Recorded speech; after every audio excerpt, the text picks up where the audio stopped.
I'm Vin. I'm Sori. That's Booby. And Culpy and Chip. So we are entering into Christian week. Yep. Christians react to Christian. Christians react to Christian music. That's right. We've had so many people ask us to do Christian songs and from Christian bands or whatever, and they're like, "You're Christians. Why aren't you giving the Christians more burn time?" Right. I think I probably had some biases probably against Christian rock or Christian metal. I don't know why I particularly had biases against Christian metal, but I don't know. But I definitely did have a bias against Christian metal. So I don't have a bias. I just against it. I'm curious about it. I don't want them to like take riffs and stuff from other bands, but yeah. But I mean, I guess as long as it's not like, okay, that's obviously that. Well, I mean, because everything comes from somebody. Everybody's inspired by somebody. Obviously, listening to bands like, what was the band we just listened to? It was Zeppelin and other bands. It's like obvious that, okay, everybody copied off of this guy. Mm-hmm. Right? Or these two people or whatever. Yeah. Yeah, that's different. So yeah, I don't know why. But anyway, we're at the beginning of Christian week. So this is Fit for a King. Yep. And the name of the song is Oblivion. So let's go. Okay. And, whoops, go. Is this the official video? Yeah. Why'd you use the official? You think it won't get blocked? That's what he asked for. Okay.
It was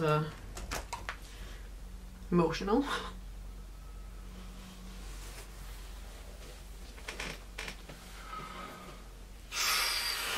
Mm-hmm.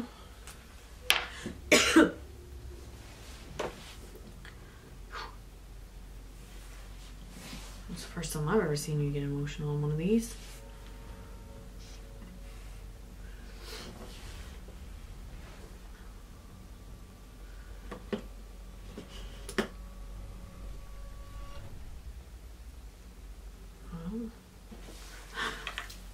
I don't know what to say. It's a crazy song, man.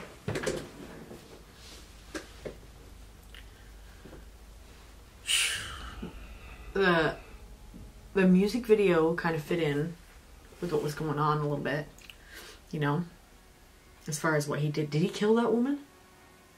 No, it seemed like he was a dad, and he's an abusive guy, and and his son grew up to be some, UFC, whatever.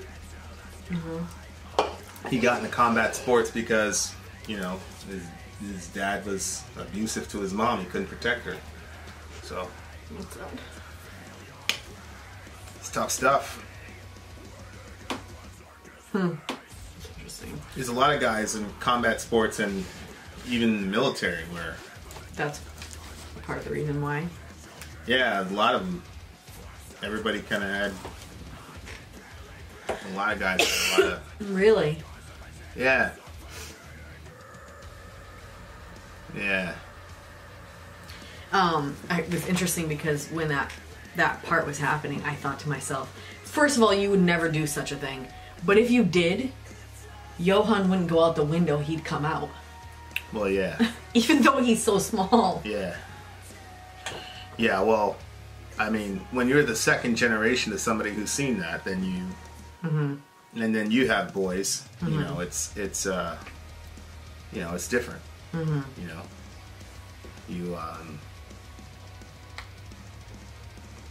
Yeah, it's different.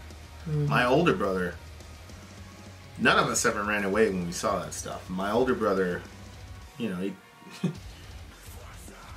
Junior was always really, really skinny. He was always like a very slim kid, but he took up one of our family members, 6'3", 6'4", 250 pounds. Junior's, 11 years old with this broom to try to protect my mom, But he,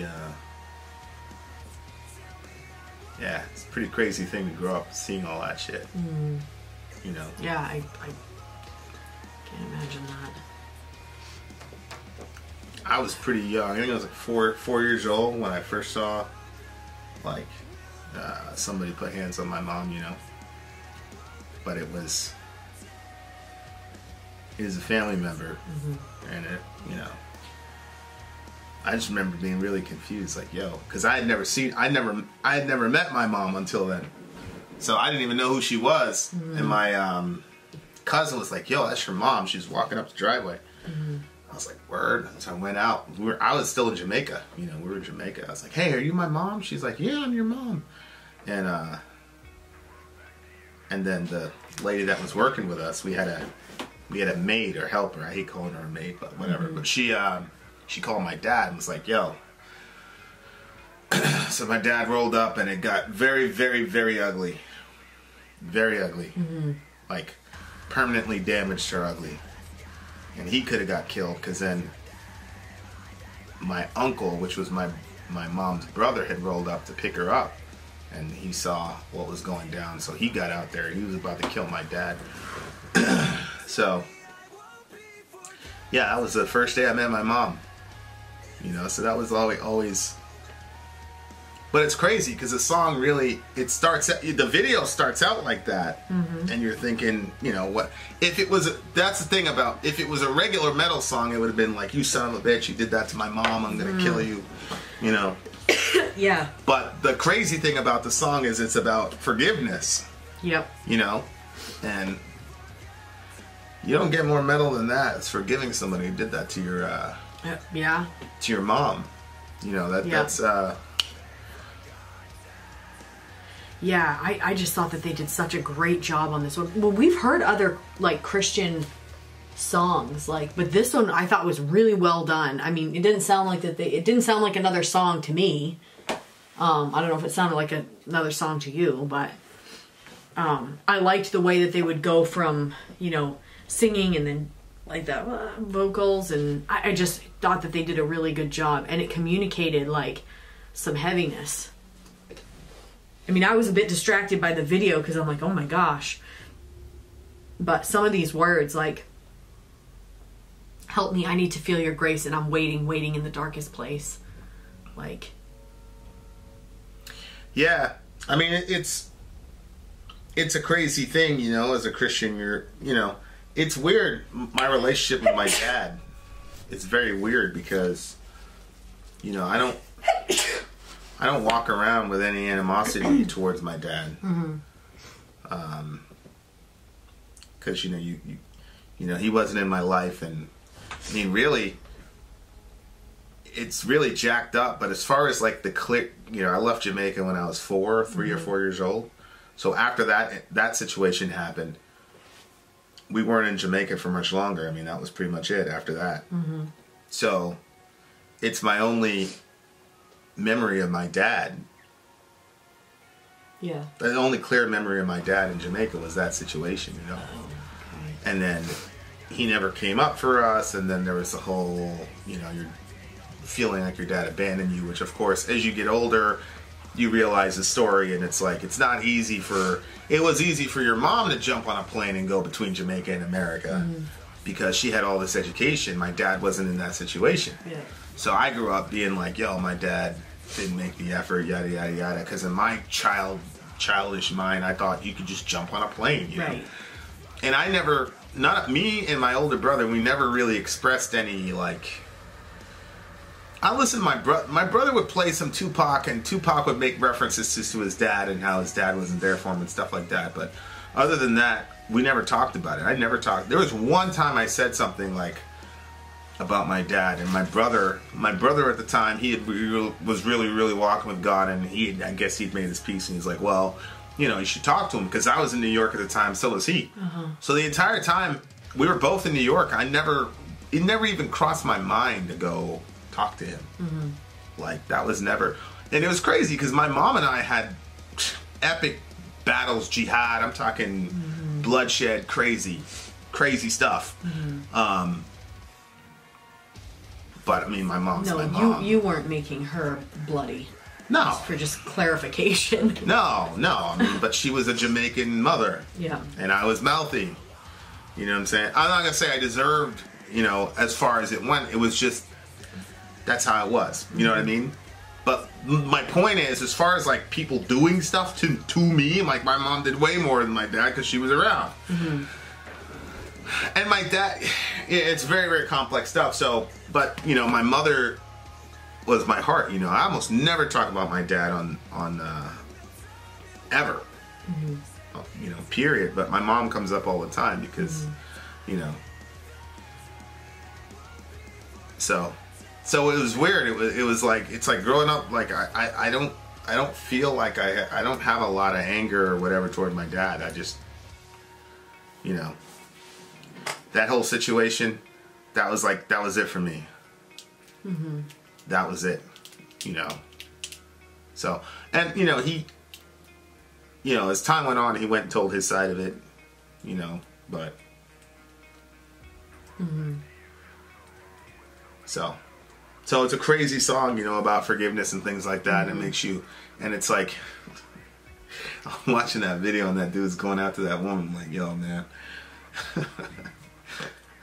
Yeah. So it's like,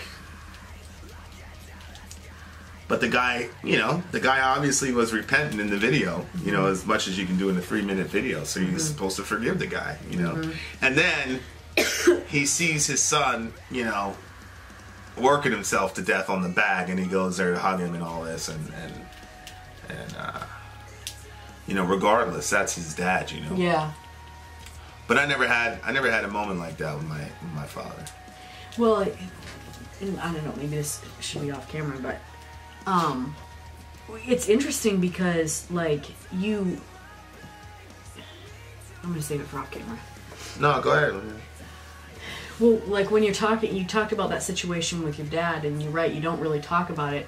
And, like, the other person, you just said that there was a family member that was like that with your mom, but you didn't say who the person was. So your, like, actual dad, like you said out that it was him. The other person, you kind of, like, protected them by saying it was a family member. Right. And as far as who did more stuff, the other person did more to your mom, but you don't talk about them in the same way that you talk about your dad. Yeah, it's true. And I'm good with that guy. Yeah, I know. And I don't know if that's because like it was your dad, like, well, it's like your blood. So how could it was you? a lot more brutal than that, though. Like, he never did anything that was remotely I mean, she had a compound fracture at the end of the situation. You know what I mean? Mm-hmm. So, and it was right in front of me. Yeah. You know, but he, like, temporarily, like, went insane. So. Yeah. So it was never like that with the other guy. You know, like. And I think, see, the crazy thing, you know what's crazy? I'm just thinking about it now. My older brother didn't see that situation happen.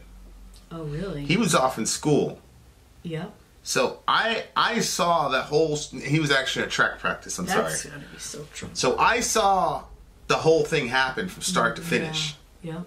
So it was a very extreme situation. I'm not going to get into the details, but I mean, it was life-altering for my mom. Like, she never recovered from it, ever. Uh-huh.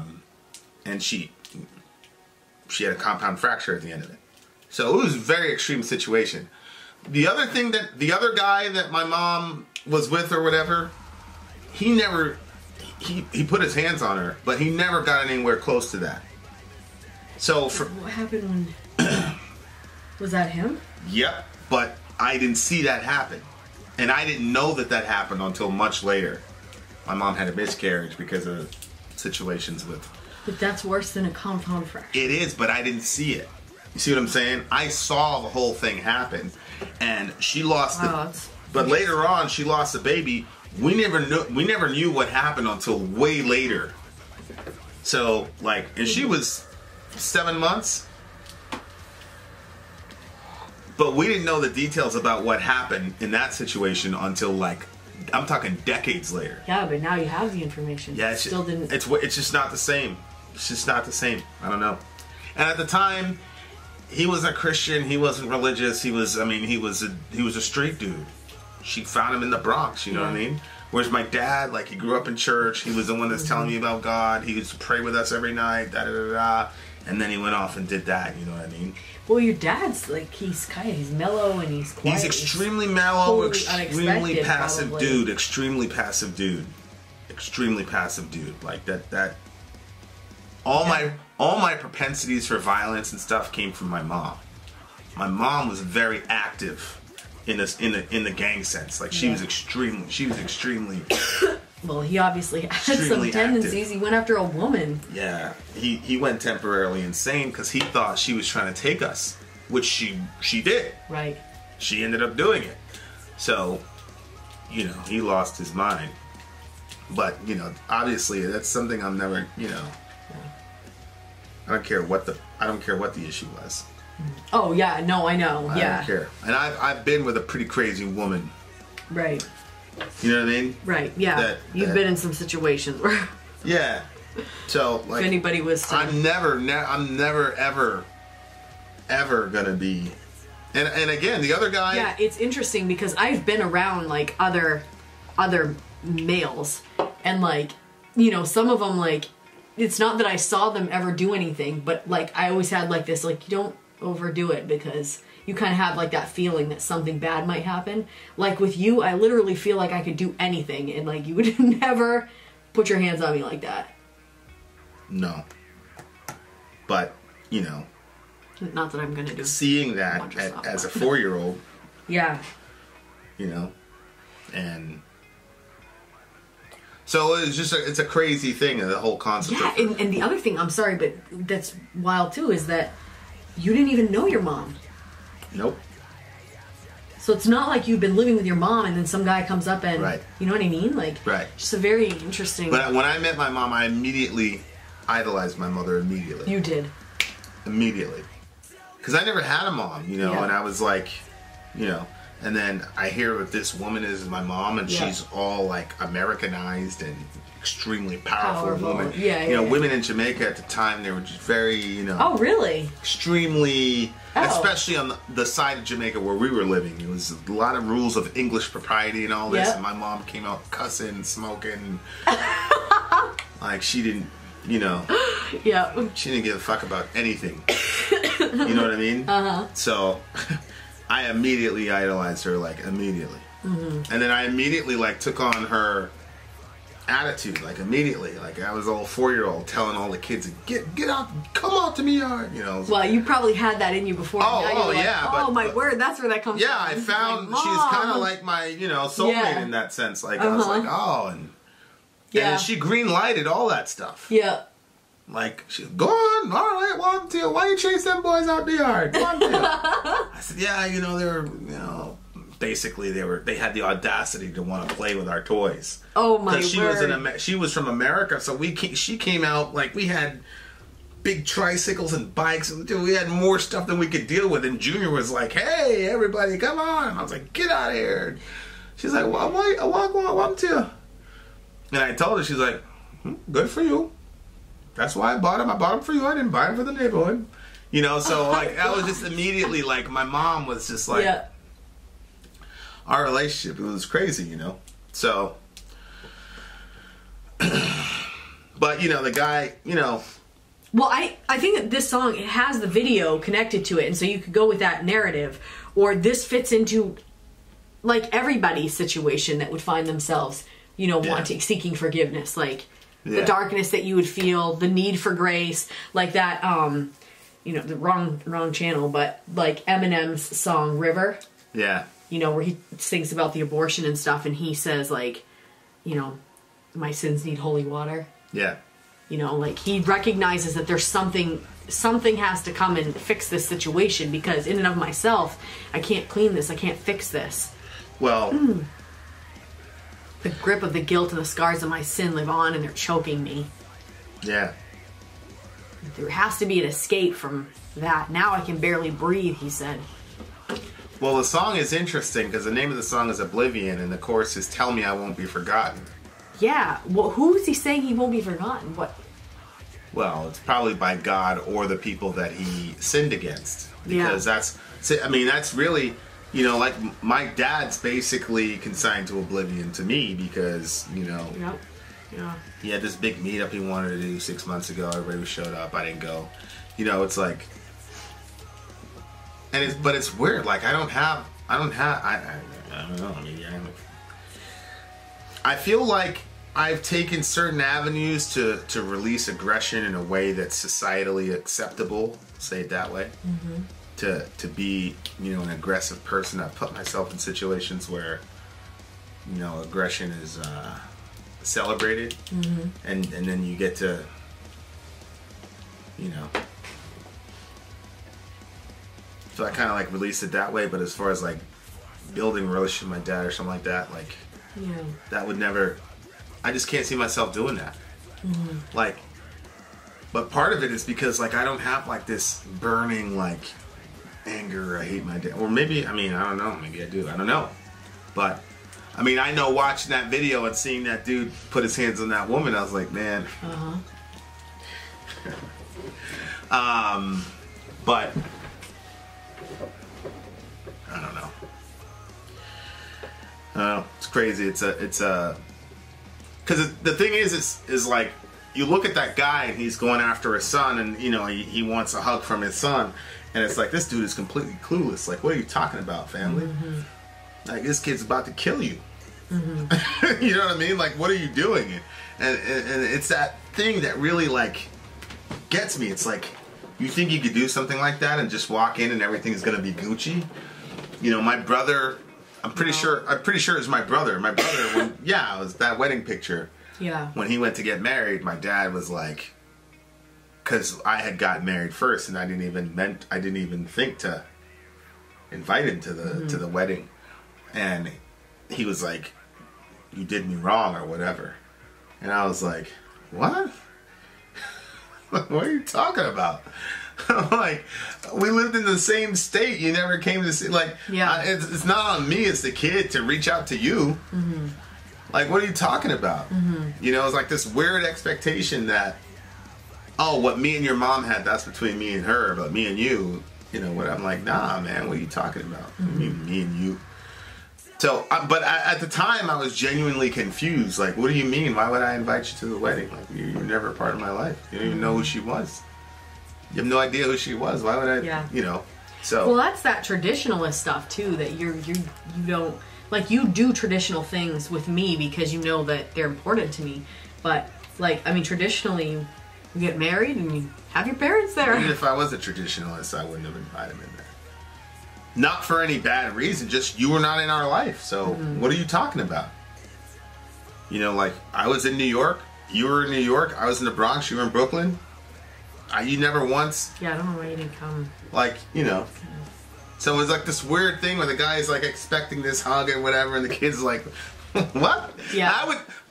And that's the thing, like, I would never do that to my father. Like, I would never put hands on him like that. I would never do that. Mm-hmm. You know what I mean? Like, yeah. You know, and I've visited him because, you know, he's visited a couple times and whatever, and we've always been cordial. Like, but that's the thing, like, I don't have that type of emotion to even, like, put my hands on him. You know, and he came up to me, he's like, you know, what are my charges? Like, what's the problem? And I didn't even, like, it was at my brother's wedding, so at the time I was like, yo, I'm not going to have, like, this conversation with you at Junior's wedding. That's number one. And number two, like, this is, I don't even feel the need, I don't even have the energy to even have that conversation with you. Like, I don't even care. Yeah. I don't even care that you think anything about how I feel. You know what I mean? Yeah, like, no, I hear what you're saying. I guess, first of all, I don't know because I've never been in a situation even remotely close to what you're explaining. So I don't have that insight. But as far as if that was me and Selah, and like, I don't know, I did something and then like I couldn't like get to her, connect to her, that would be extremely difficult. And if she got married and didn't invite me, it'd break my heart. Yeah. So I just can see, you know, where he's coming from. But at the same time, if I lived, I don't care how far I lived away from her, I would be trying to connect with her. Right. So I don't understand why he didn't. Right. I don't know if that had anything to do with his passive. I just think my dad, I don't know. From what I can gather from him, he's an extremely sensitive dude. Uh-huh. And he was, you know, he probably thought I was going to reject him or lash out at him or whatever. And, you know, he's probably doing that to protect himself. And it was probably smart because... I think as a parent, though, you should... My mom, I always lashed out at my mom. And she'd lash out at me and da-da-da-da. And then it was, you know... We were good, like, you know, but that was our relationship, you know, like we had this crazy, very volatile relationship, but I understood her, she understood me, you know what I mean, like, say really terrible things to each other, you know what I mean, and she, you know, but there was always that understanding where my dad doesn't have any of that security, doesn't know how, and you know, I have a reputation in my family, because whatever, so, I'm sure, like, my older brother, he... You know, they talked and they met and stuff like that, you know, and when I was there, but he didn't do it with me, which reinforced a lot of, you know, he's a favorite, blah, blah, blah. But my dad didn't want to take that risk with me, I think, emotionally. He didn't want to take that risk, you know, where, you know, because he's not an alpha. He's not that type of person. Right. Whereas my mom would take the risk. Yeah. But if she felt you were going to reject her, she would start the conversation on some... She'd throw a lot of dust in the air. You know, worthless, ungrateful. You know, oh my whatever. gosh! Because she's just trying to put that, you know, wall up because she's thinking you're going to come after her. So she, you know, but she would have the conversation. She wouldn't be able to do that and not have the conversation. She just couldn't do it. Oh yeah, I wouldn't be able to either. I don't have the conversation. So it's just a very, very complex type of relationship, you know. And so in this relationship where the son in the video was like kind of still living with the dad and such, and has all these memories about his dad. So in that last scene when the dad goes to hug him and stuff, even though he's mad at him, it's still somebody he grew up and lived with. So he's got this attachment to him. Whereas, you know, to me, it's like as long as he's not dead, you know, he's out there doing what he's doing. You know, he moved to Florida or whatever. Like, good for him. And I mean that literally. Like, good for you. Mm-hmm. I'm just not going to invest energy into really having that type of relationship with you. It's just not, you know. But then it's like the guy in the video. I'm like, he's going to get forgiveness from his son or whatever. Because after the son beats him up, he realizes, oh, this guy's mad at me. So then he goes, and I'm sure they had a really good heart to heart, and you know, whatever. But it's one of those things where it's like, you have to. You're only, if you don't forgive somebody, then you're sawing off the only branch of hope that you have with God, because, you know, how could you not forgive somebody after you know all the dirt you've done? You know, so, you know, I've never abandoned my kids or anything like that, but I made mistakes as a father, you know, so it's like, you know. So I don't know. It's an open case, I guess you could say. You know, but I've always, you know, when I'm around him, I always try to be, you know, respectful, and I don't talk about him, and, you know. I know. I don't think he's a terrible person. You know, I think he's a Christian. I'm sure, you know, he's, you know. How often does he come to your mind? He doesn't. My mom comes to my mind every day. He probably comes to my mind a lot more, because I always want to patch that. I always want. I think about my mother all the time. Yeah. You know what I'm saying? And like I said, if somebody was to watch me and my mom growing up, yeah, they'd be like, these people, they hate each other. You know? But I think about my mom every day, you know? But no, I don't really think about him. You know? So maybe when I was out there, you know, doing what I was doing, I was, you know, I don't know, but I don't really think about him. So, but a lot of guys I knew, you know, it was weird. A lot of guys. It's a straight, like, you have these like really difficult selection courses and stuff where, you know, only, you know, it's all this, only 1% of people make it through this horrible blah blah blah blah blah, and a lot, you'd be surprised how a lot of it just has to do with proving to a dad that was never there that they want to measure up. It's like, it's crazy to me, but I don't know, it's weird. It's a strange thing, really weird to figure out. Todd was the one that kind of brought this song to my attention, and he had explained this. He said, the lead singer Ryan says, to put it simply, Oblivion is a story about a man's search for forgiveness. The lyrics in this track were inspired by a fan who wishes to remain anonymous, who had done some hurtful things to people he loved. He felt he was beyond forgiving, though he desired it deeply and wanted to make things right. The chorus, "Tell me I won't be forgotten," is his cry to God to not abandon him, to give him peace. Yeah. Anyway, so it wasn't even written by a band member, it was written by a fan. Isn't that crazy? No, we're inspired by a fan. What do you mean? Oh, so like the fan like probably had the story and then he wrote it off what the fan said? Yeah.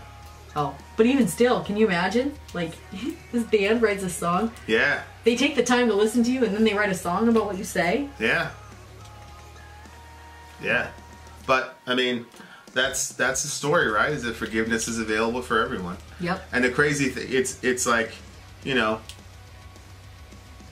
it's good that he's saying that to God, because God's not going to abandon him. But I think there are some relationships where, on a human level, that's it.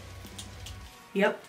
And you know, that's my MO. I don't put out a lot of effort in dealing with people.